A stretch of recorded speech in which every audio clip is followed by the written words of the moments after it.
Hola, ¿qué tal? Muy buenos días. Es un gusto que usted nos esté sintonizando a esta hora de la mañana. Soy Alejandra Guzmán y a partir de este día voy a llevar hasta la comodidad de su hogar su programa Enfoque. Recuerde que puede sintonizarnos a través de Agape TV Canal 8 y a través de YouTube como Mix de Medios. En este día tenemos como invitado especial al doctor Emilio Salazar, quien nos va a hablar un poco sobre la demencia frontotemporal. ¿Qué tal, doctor? ¿Cómo se encuentra? Hola Alejandra, pues muy bien aquí, encantado disfrutando de este clima tan bonito en San Salvador. Y un saludo a todos los televidentes. Vamos a hablar de la demencia frontotemporal, que es una enfermedad que ha llamado la atención de las noticias en los últimos meses, debido a que un notable actor exitoso, famoso, nuestro querido Bruce Willis, se le ha diagnosticado esta enfermedad, la demencia frontotemporal. Y la pregunta es, bueno, ¿qué es una demencia? Hay de estos casos acá en nuestro país. ¿Cuáles son los síntomas que puede presentar al inicio una persona? Porque puede ser que un familiar suyo, un vecino o un amigo presente estos síntomas y creamos que es algo normal o parte de la edad, pero a través del programa vamos a aclarar todas estas dudas. La demencia frontotemporal yo creo que es un tema bastante importante porque considero que no muchas personas conocen exactamente a qué se refiere este tipo de demencia. No sé si usted nos podría platicar un poco sobre a qué se refiere y qué es en sí la demencia frontotemporal. Claro que sí, Alejandra. Resulta que el término demencia incluye muchas enfermedades, pero básicamente demencia es una enfermedad en la que hay un deterioro progresivo de las funciones mentales superiores de las personas. ¿Y cuáles son estas funciones mentales superiores? El juicio, el raciocinio, la memoria, el habla. Es decir, el juicio es aquello que nos hace mantener una buena conducta, aceptada ante la sociedad. El raciocinio es la capacidad que tenemos de planear, de pensar a futuro. La memoria, la capacidad de recordar eventos cercanos, lejanos. Y la capacidad de habla, pues, es la capacidad que tenemos de expresar lo que queremos, lo que sentimos, lo que opinamos. Resulta que el término demencia implica una serie de enfermedades. De 100 casos diagnosticados de demencia, 70 corresponden a la enfermedad de Alzheimer. De estos 100, 30, es decir, el 30%, incluyen aproximadamente otras 12 tipos de demencia. Por ejemplo, la demencia vascular, que ocurre en microinfartos cerebrales, y entre ellas la demencia frontotemporal. El punto es de que en el mundo hay aproximadamente 40 millones de personas adoleciendo de demencia. De que en una cifra estadística aproximadamente cada 3 segundos alrededor del mundo se está haciendo el diagnóstico de demencia en algún paciente y por tanto es una enfermedad que hoy por hoy puede ser de mucho interés para nosotros y además que antiguamente le llamamos demencia senil o demencia presenil, haciendo alusión a que la demencia era una enfermedad de las personas mayores. Hoy por hoy sabemos que la demencia, para el caso, la demencia frontotemporal, puede empezar a una edad tan temprana como los 45 años de edad. ¿No han habido casos que se desarrolle este tipo de enfermedad siendo personas jóvenes como de 20 años o personas que tienen menos de los 40 años? Muy difícilmente una persona abajo de los 45 años de edad va a presentar una forma de demencia. La demencia es una enfermedad que implica que de pronto el paciente pierde la capacidad de hablar, luego puede haber trastornos en la conducta, luego puede haber pérdida de la memoria, pérdida de la capacidad de recordar a sus familiares, a sus seres queridos, hasta eventualmente llegar a un estado vegetativo en la peor forma de la enfermedad. Lo cierto es de que puede confundirse con una enfermedad psiquiátrica por las alteraciones conductuales, porque cuando hablamos de alteraciones de la conducta, los pacientes que adolecen de demencia frontotemporal pierden la capacidad de control que ejerce el lóbulo frontal de nuestro cerebro. Es decir, el lóbulo frontal, que es la parte que está en nuestra frente del cerebro, se encarga de inhibir, se encarga de frenar, se encarga de darnos un buen patrón de conducta. Es decir, yo voy a ir al baño hasta que esté en el baño. Yo voy a comer en la mesa, yo no voy a botar la comida, yo voy a hacer mis necesidades cuando tenga lugar de hacerlo. Y cuando se pierden esos patrones de conducta, ese control por una lesión anatómica en el lóbulo frontal, empieza a ver los síntomas de la demencia, que de pronto usted va a ver que su papá o su abuelito o la persona de tercera edad pareciera que tiene alteraciones en la conducta. De pronto se quita la ropa en público, de pronto la taza la deja en el servicio sanitario o guarda los zapatos en la refrigeradora o hace comentarios inapropiados, y usted puede pensar, no, mi papá así ha sido toda la vida, ha sido caprichoso, ha sido maleducado, y a lo mejor lo que usted está viendo son síntomas de un inicio temprano de una demencia, que la diferencia con una enfermedad psiquiátrica como una esquizofrenia o como alguna otra enfermedad psiquiátrica es que aunque las alteraciones conductuales son similares, en la demencia está demostrado que al hacer autopsias en los cerebros de estas personas que padecieron la enfermedad había depósitos de proteínas, es decir, había algo anatómico, algo estructural que estaba dañando el cerebro. Y en la esquizofrenia no. En la esquizofrenia, macroscópicamente, al hacer las autopsias, los cerebros se encuentran totalmente normal, y en las demencias, tanto el Alzheimer, las demencias vasculares, la demencia frontotemporal, hay hallazgos patológicos en el cerebro, pero lo importante de esto es que las alteraciones conductuales en las personas de la tercera edad nos deben de hacer pensar que puede haber una enfermedad, ya sea psiquiátrica o una enfermedad, ya sea del tipo de demencia, y el diagnóstico es bien importante para poder brindar un tratamiento que mejore la calidad de vida de una forma adecuada. ¿Cuáles son las causas de este tipo de demencias en las personas? Bueno, se ha demostrado, por ejemplo, para el Alzheimer, que empiezan a ver en un cerebro normal, que está constituido por sus neuronas, su líquido cefalorraquídeo, empiezan a haber depósitos de proteínas donde no deben de haber. Es decir, el cerebro es neuronas, es cerebro, es tejido cerebral, nada más. Pero en estas personas hay ciertas proteínas como la proteína amiloide y la proteína tau que empiezan a depositarse, a formar incluso ovillos como cápsulas de proteínas. Y como es natural, donde se va depositando la proteína, reemplaza el tejido cerebral, y así es como va afectando las funciones que el cerebro desarrolla. Es decir, nuestro cerebro es como un mapa que tiene cada porción del cerebro una función específica.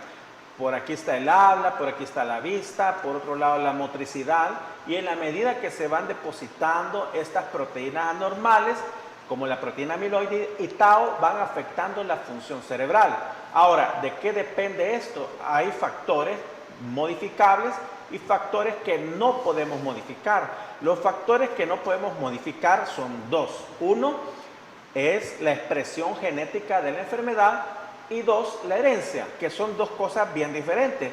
No es lo mismo tener una predisposición genética a tener una herencia. La predisposición genética quiere decir que la persona que adolece esta enfermedad, en sus genes iba codificado la predisposición a padecer Alzheimer, por ejemplo, o alguna forma de demencia. Pero una persona puede tener el gen y no desarrollar la enfermedad. La expresión de la herencia es diferente.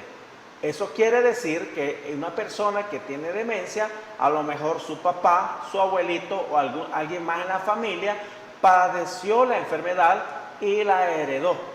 Como sea, estas dos situaciones no las podemos modificar. Por ejemplo, si una persona trae el gen que le predispone a expresar la enfermedad, podrá a lo mejor con algún examen detectar si él es portador de ese gen, de ese genotípico, pero no podrá impedir que se desarrolle la enfermedad, porque estas enfermedades no tienen un tratamiento curativo. Por el contrario, la herencia tampoco la podemos modificar, porque si usted tiene familiares que tienen esta enfermedad, se lo van a heredar y es algo que usted no puede modificar. Ahora, ¿qué es lo que usted puede modificar y qué es lo que usted puede hacer para evitar desarrollar la enfermedad? Es la medicina del estilo de vida.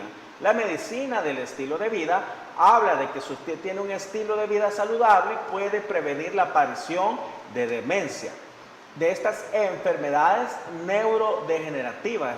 Neurodegenerativas quiere decir que su cerebro, con el paso de los días, los años, va perdiendo funciones.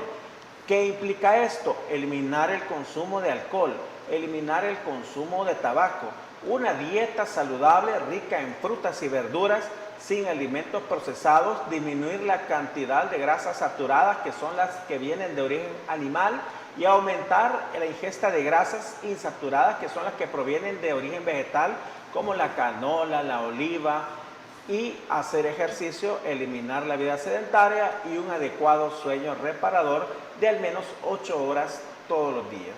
Todos los hábitos saludables. ¿Existen otros tipos de demencia frontotemporal y cómo pueden manifestarse estos? Bueno, la demencia frontotemporal explica dentro de este 30% de las formas de demencia una forma muy pequeña en cantidad, pero tiene una característica, hay muchas características que la diferencian de Alzheimer.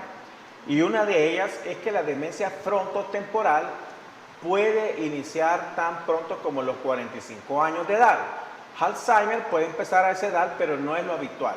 Lo habitual es que un paciente que va a desarrollar Alzheimer lo presente de los 65 años hacia arriba.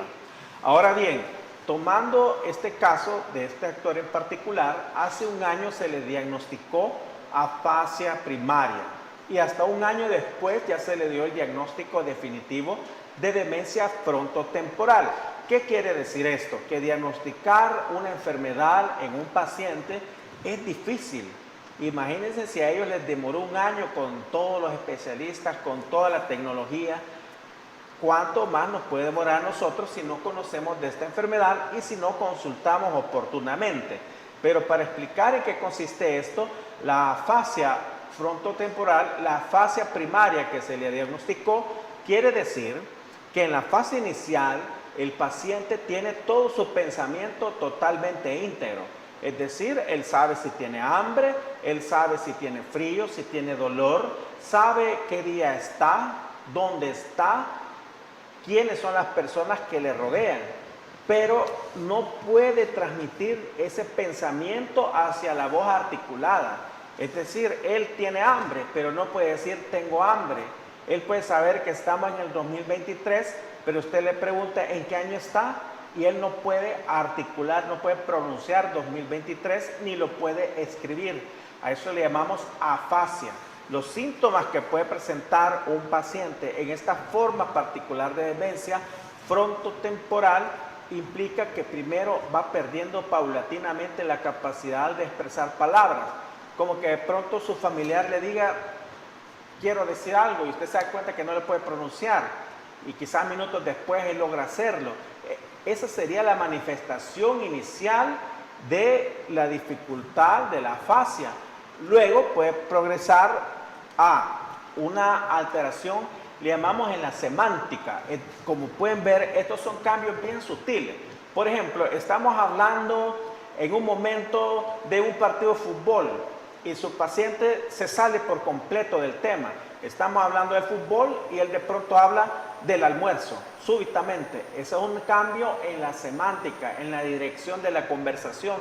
Y si esto va progresando, aparecen las alteraciones conductuales. ¿Qué quiere decir? Que el lóbulo frontal, como es el que controla lo que decimos, al no tener ese freno, de pronto él puede hacer pláticas inapropiadas, comentarios inapropiados, comentarios ofensivos o comentarios que no son bien vistos, pero es porque él pierde la capacidad de tener ese freno y empiezan las alteraciones conductuales.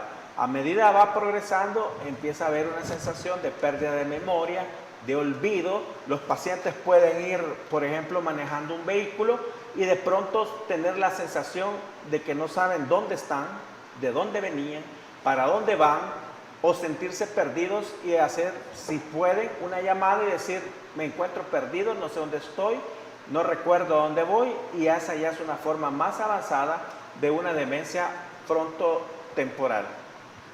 Gracias por su atención. En breve continuaremos hablando sobre este tema que es muy interesante, sobre la demencia frontotemporal, y volvemos en breve después de esta pausa comercial.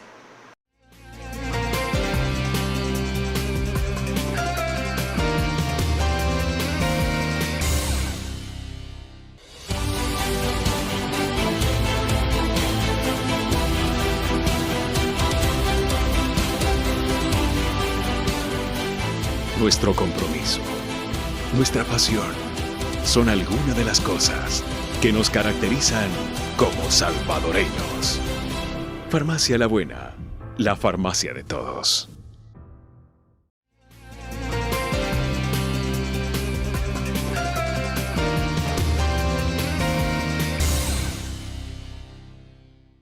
Gracias por seguir sintonizando nuestro programa Enfoque y continuaremos hablando sobre este tema de la demencia frontotemporal. Doctor, ¿cómo se diagnostica esta enfermedad? Si es que, ¿cómo se puede diagnosticar para que la gente pues tome todas las medidas de prevención para que esto no siga avanzando más su enfermedad?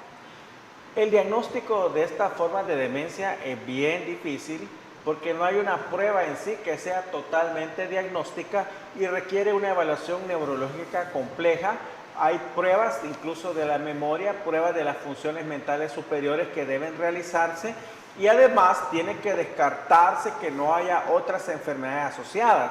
Entonces, no en sí, por ejemplo, que a través de una resonancia magnética nuclear cerebral vayamos a demostrar que usted tiene esta enfermedad, pero sí en la ruta de una enfermedad neurológica, aparte de un examen físico, aparte de una plática con el paciente, de conocer todos sus síntomas, en qué momento del día ocurre y de algunas pruebas cognitivas que podemos hacer en la clínica, su médico le recomendará a lo mejor un estudio de imagen como una resonancia magnética nuclear cerebral que hoy por hoy brinda más información que un TAC cerebral. Puede utilizar o una resonancia magnética nuclear cerebral o un TAC cerebral. Sin embargo, la especificidad para detectar lesiones de la resonancia es mucho mayor que el TAC. Sin embargo, los costos, aunque son equivalentes, quiere decir que una resonancia cuesta lo mismo que el TAC.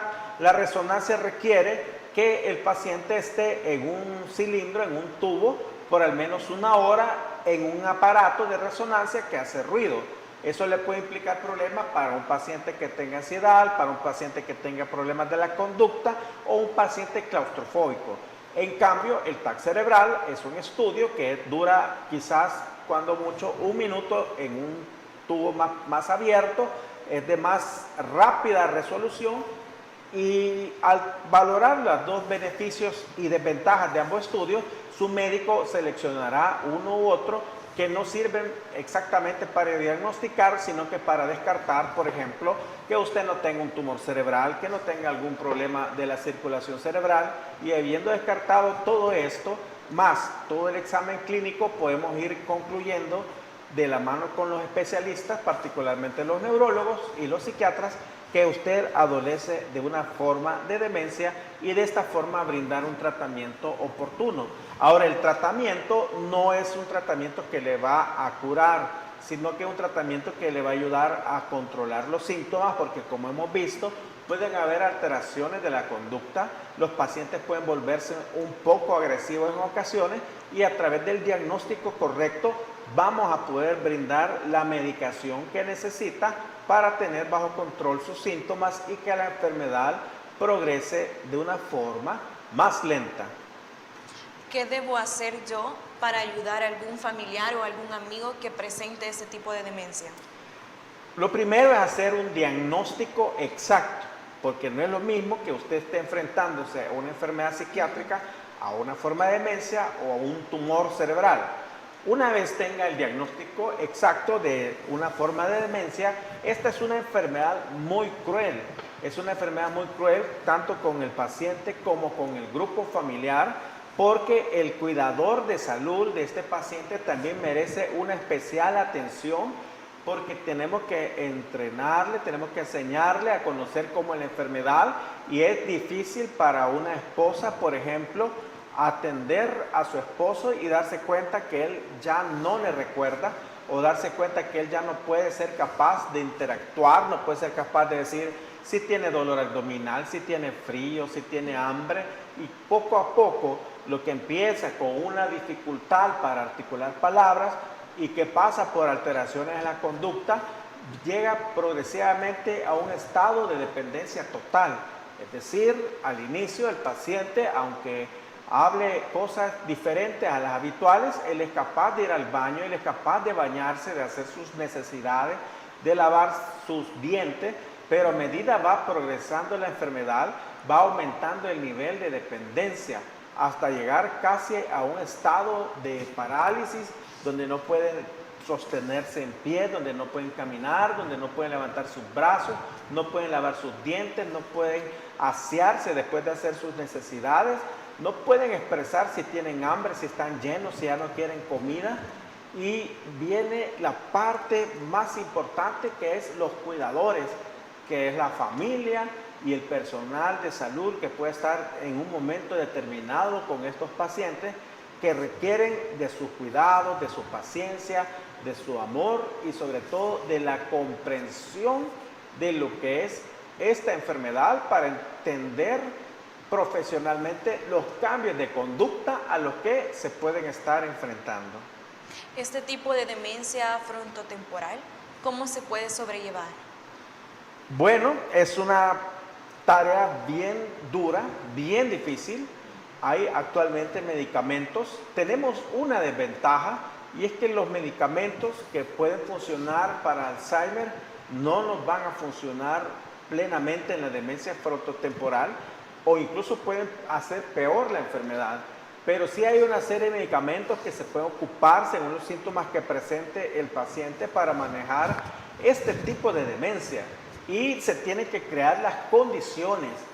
Este paciente va a tener una mejor calidad de vida y va a tener una vida más larga y duradera en años, dependiendo de los cuidados que la familia sea capaz de proporcionarle, de los cuidados que le brinde la esposa, los hijos, y de las condiciones que vayan preparando en su domicilio para facilitar las cosas. Hay que recordar que eventualmente son pacientes que van a requerir de asistencia, van a requerir de un cuidador las 24 horas del día, que el riesgo de caídas está aumentado, que las complicaciones infecciosas, un paciente que evoluciona mucho en esta enfermedad, de pronto no puede avisar, hace sus necesidades en cama, en un pamper, y esto se relaciona también con la persistencia de úlceras en las regiones de la espalda, los glúteos, con la facilidad por la cercanía, por el contacto de las heces con los genitales,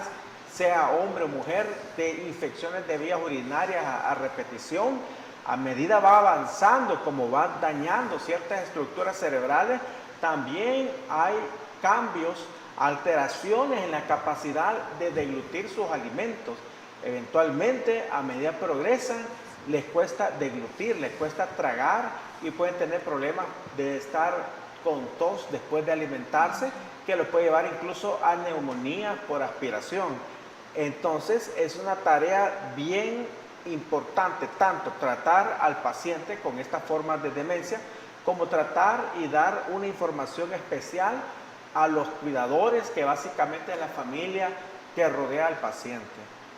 ¿Cuál es la situación de la demencia frontotemporal en El Salvador?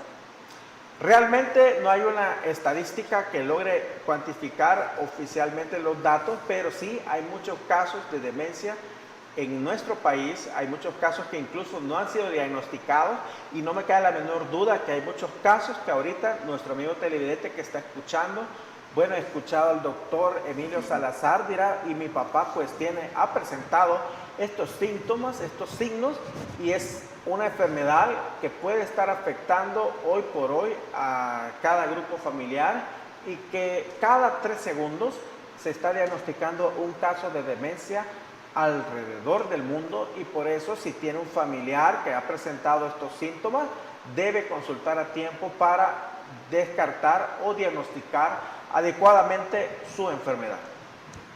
¿Se está haciendo algo o qué se está haciendo en El Salvador para investigar este tipo de demencia frontotemporal?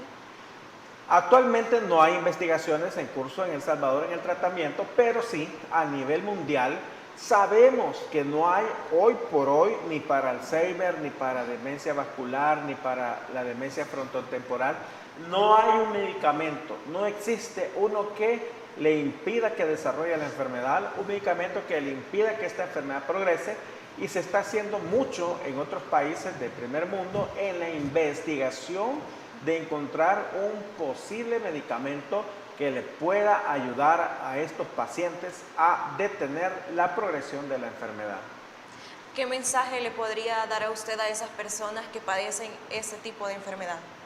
Bueno, que no se rindan, que su familia va a estar con ellos siempre, que tienen que tener el pleno conocimiento de la enfermedad para poder seguir un tratamiento y que esto retrase los problemas que puedan estar asociados, y las familias que se les ha diagnosticado recientemente una enfermedad de esta naturaleza, los invito a que puedan conocer más de la enfermedad y también a que apoyen a las personas que tienen esta enfermedad, tanto en la toma de sus decisiones personales, porque lamentablemente sabemos que eventualmente ellos van a perder la capacidad de expresarse, la capacidad de ejercer su voluntad, y es una parte muy importante de explicarle, ok papá, ok mi abuelito, sabemos que nos estamos enfrentando a esta situación, ¿cuáles serían tus últimas voluntades en cuanto a los aspectos legales o cuestiones que él tenga que resolver?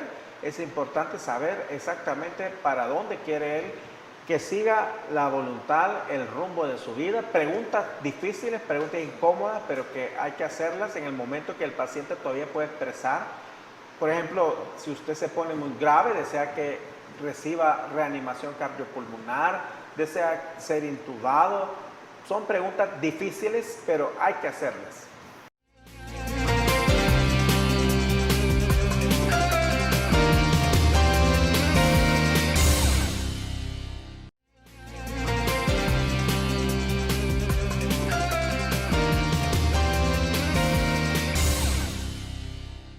Continuamos con nuestra entrevista sobre el tema de la demencia frontotemporal. Doctor, como en todos los temas y en todo el tipo de enfermedades existen mitos. Entonces, ¿qué mitos existen sobre esta demencia frontotemporal? Y si son ciertas o no, ¿verdad?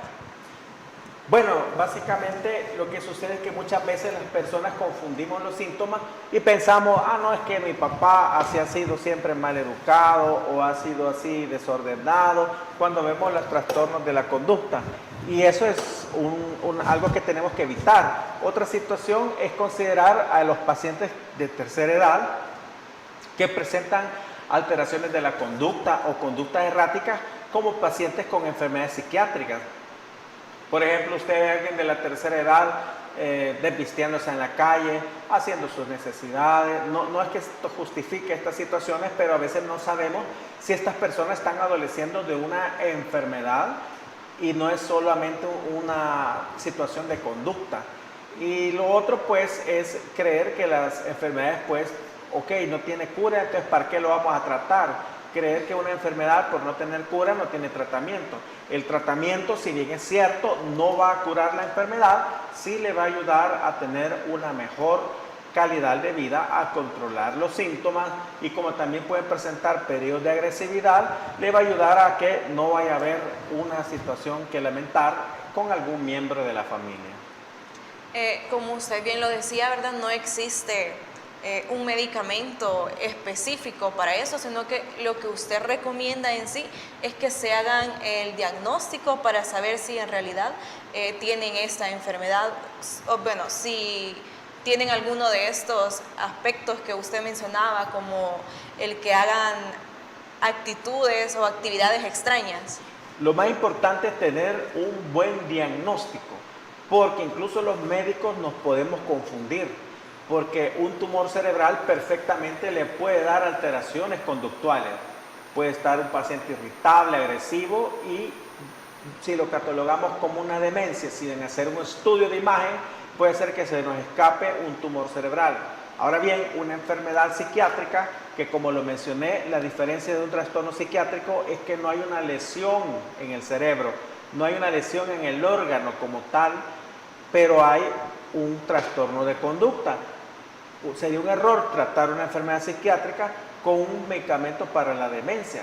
No, una enfermedad psiquiátrica requiere su trastorno, es un trastorno que requiere una medicación específica para los síntomas. Y una enfermedad demencial sí se acompaña de cambios estructurales en el cerebro y es importante tener un buen diagnóstico, que no es nada fácil hacerlo, para poder brindar el tratamiento más adecuado y que no le ocasione mayores problemas al paciente ni a la familia. ¿Usted ha tenido casos de pacientes con ese tipo de demencia?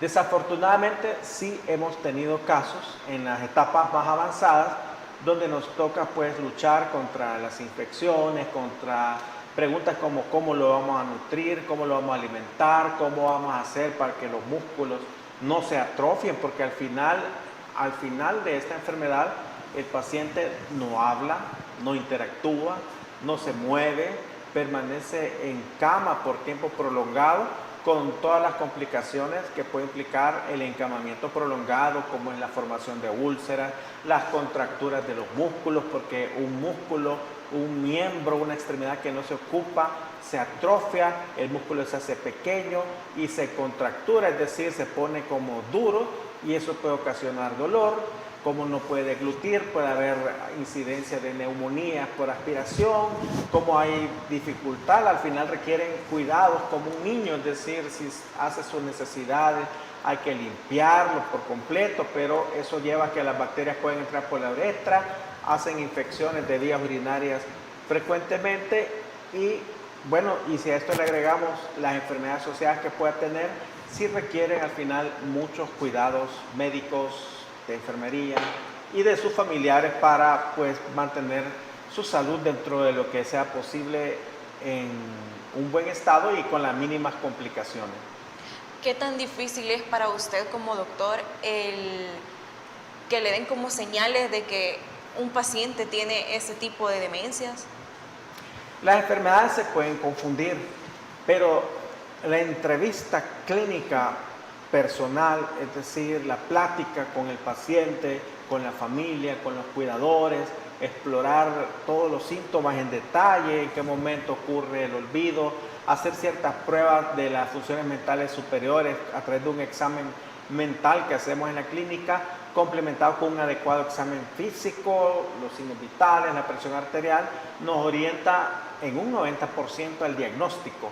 Es decir, con la entrevista, el examen físico, las pruebas de las funciones mentales superiores, tenemos ya ganado el 90% del diagnóstico y por supuesto habrá que hacer otras pruebas de exámenes de laboratorio, de imágenes, para descartar principalmente tumores cerebrales u otras alteraciones estructurales del cerebro y al final podemos incluso apoyarnos con un neurólogo, un especialista en neurología o con un psiquiatra en casos más difíciles para al final poder darle un diagnóstico oportuno. Si las personas quisieran realizarse este diagnóstico acá en El Salvador, ¿cuál es el costo de esos diagnósticos?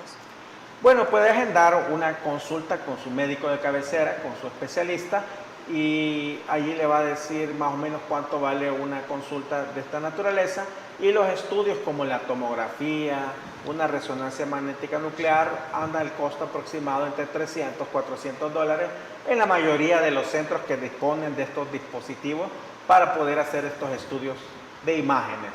¿Solamente hay en el área privada o también en el área pública? En toda el área pública, afortunadamente, el sistema de salud ha cambiado, ha avanzado y tenemos neurólogos especialistas en muchos hospitales de tercer nivel y todos estos dispositivos para realizar tomografía, resonancia magnética, electroencefalograma. Así que si usted tiene sospechas, dudas razonables de que pueda tener una enfermedad neurológica degenerativa, acérquese a su unidad de salud más cercana para que pueda recibir su tratamiento, su atención médica oportuna. No se despegue de su entrevista Enfoque. En breve continuamos con esa entrevista después de ese pequeño corte comercial.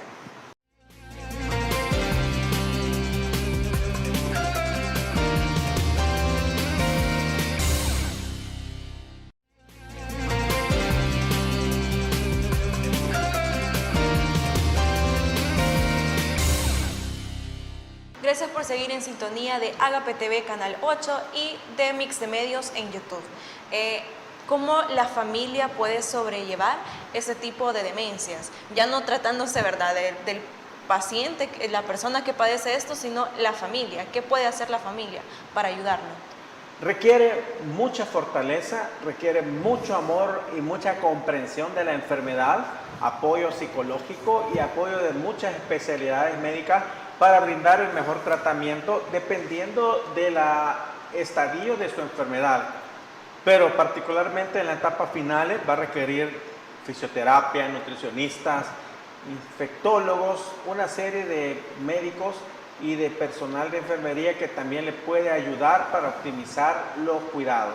En la medida que más conozcan los familiares sobre esta enfermedad, más van a poder comprender, por ejemplo, los cambios de conducta, la pérdida de la memoria, la pérdida de la capacidad de expresar lo que el paciente necesita o lo que el paciente está adoleciendo. Llega el momento en que la familia logra interpretar incluso los gestos de expresión de dolor del paciente y puede distinguir, no, es que ahorita tiene dolor, ahorita tiene hambre, o simplemente ahora en este momento algo le pasa porque él no tiene una expresión de paz. Y así la familia va conociendo cómo van evolucionando estas personas, que sí es una enfermedad muy cruel, tanto para el paciente como para los cuidadores, porque es una tarea muy difícil, pero que puede hacerse de la mano de sus médicos. El paciente en este tipo de casos en sí no puede manifestarse, sino que la familia es la que tiene que interpretar qué es lo que él quiere decir o qué es lo que él siente. En la etapa final de la enfermedad es bien difícil porque el paciente pierde por completo la capacidad de interactuar y pues puede ser que solo esté emitiendo expresiones de dolor como gemidos o en su rostro, y es bien difícil saber qué es lo que le sucede. Por ejemplo, si tiene hambre o si no ha podido hacer sus necesidades, o si, por ejemplo, como han perdido la capacidad de mover sus extremidades, de acomodarse en la cama, saber si de pronto el brazo está en una mala posición y eso le genera dolor, o cuando requieren asistencia para moverlo de una cama a un sillón, requieren mucha práctica, mucha técnica para moverlo, y si de pronto pues lo mueven de una forma en la que se lastime, puede quedar con un dolor en su codo, en su hombro, y el paciente lo que manifiesta nada más es una expresión de dolor o quejidos, pero no tiene la capacidad de decir mi hombre. En la etapa final de esta enfermedad es una cuestión bien difícil, bien complicada, que el grupo familiar tiene que estar bien informado de la enfermedad y a la par de su familiar para aprender a conocer o a distinguir qué es lo que le está sucediendo en ese momento. ¿Hay algo más que usted quisiera agregar sobre ese tipo de padecimiento a las personas que padecen esta enfermedad, ¿verdad? O incluso a los familiares. Bueno, que nadie está exento de esta enfermedad, nadie puede saber si la va a padecer o no con precisión. Puede sospecharla si usted tiene familiares que han padecido esta enfermedad, pero en sí cualquier persona puede padecerla, y lo que tenemos que hacer es incidir en los factores de riesgo y tener estilos de vida saludables, caminar al menos 30 minutos todos los días, por al menos 5 días en la semana, una dieta adecuada, rica en frutas y verduras, sin alimentos procesados o ultraprocesados, disminuir el consumo de carbohidratos, disminuir el consumo de grasas trans, que son las grasas de origen animal, aumentar el consumo de grasas de origen vegetal como la canola, la oliva, y ingerir abundante agua, un adecuado sueño reparador, el control del estrés y la ansiedad, eliminar por completo el tabaquismo y el alcoholismo. Estas estrategias de estilo de vida no solo le van a ayudar a prevenir enfermedades neurodegenerativas, sino que también disminuyen la incidencia de diabetes, obesidad, hipertensión arterial, colesterol alto y muchos tipos de cáncer. Este tipo de medidas que usted decía, no solamente ayudan a ese tipo de padecimiento, sino que prácticamente eso es para prevenir cualquier enfermedad, porque más que todo serían los hábitos saludables. Así es, muchas de las enfermedades que adolecemos están relacionadas con nuestros malos estilos de alimentación, de conducta, de actividad física, de sueño, el ingesta de tabaco y alcohol. Bueno, muchísimas gracias, doctor, por aceptar la invitación a esta entrevista, ¿verdad? Que yo sé que bueno, va a ser de mucha ayuda para todos los televidentes, para que ellos también puedan, puedan ellos también ahí ver si tienen o si algún familiar padece de este tipo de enfermedad y así puedan ellos mismos prevenir este tipo de padecimiento. Que tengan un feliz día, Alejandra, y un saludo a mis televidentes. Pueden encontrar más información sobre esta enfermedad y otras enfermedades en mi página de Facebook como Dr. Emilio Salazar. Que Dios me los bendiga abundantemente. Muchísimas gracias a todos los televidentes y no se pierda su programa Enfoque el día jueves con otra entrevista más, ¿verdad?, que tendremos para llevarle hasta la comodidad de su hogar. Muchísimas gracias.